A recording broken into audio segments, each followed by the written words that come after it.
अध्याय 1 श्लोक 11। जय श्री कृष्ण दोस्तों, स्वागत है आपका श्री कृष्ण ज्ञान गीता के साथ चैनल पर।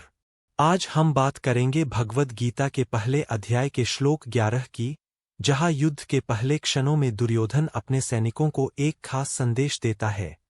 श्लोक: एनेषु च सर्वेषु यथा भागम वस्थिताः भीष्ममेवाभिरक्षन्तु भवन्तः सर्व एव हि। कुरुक्षेत्र की धरती, जहां एक ओर धर्म था, श्री कृष्ण और अर्जुन के साथ पांडव खड़े थे, और दूसरी ओर अधर्म की सेना, कौरवों की विशाल शक्ति।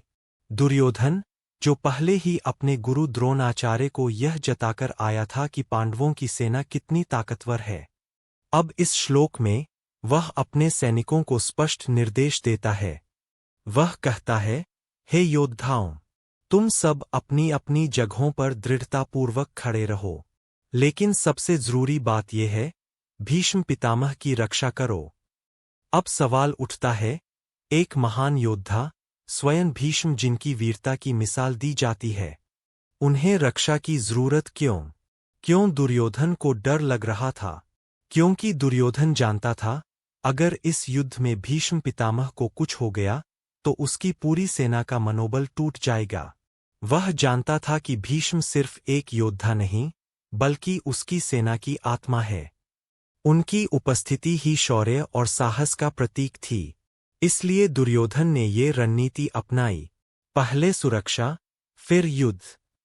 भीष्म को बचाओ, ताकि युद्ध लंबा चले और हमारी जीत की संभावना बनी रहे। यहाँ एक छोटा सा कल्पना दृश्य जोड़ा जा सकता है। भीष्म के चारों ओर सैनिकों की ढाल बनती दिखे। अब इस श्लोक से हम क्या सीखते हैं? एक नेतृत्व की जिम्मेदारी। दुर्योधन गलत दिशा में था, लेकिन एक कुशल सेनापति की तरह उसने अपनी सेना की कमजोरियों और ताकतों को पहचाना। दो रणनीति का महत्व: युद्ध सिर्फ ताकत से नहीं, बुद्धि और रणनीति से जीता जाता है।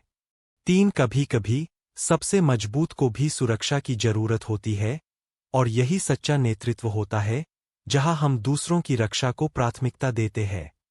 अब एक सवाल आपके लिए, अगर आप उस युद्ध में होते, क्या आप सिर्फ आज्ञा का पालन करते या अपने विवेक से फैसला लेते? नीचे कमेंट में जरूर बताएं।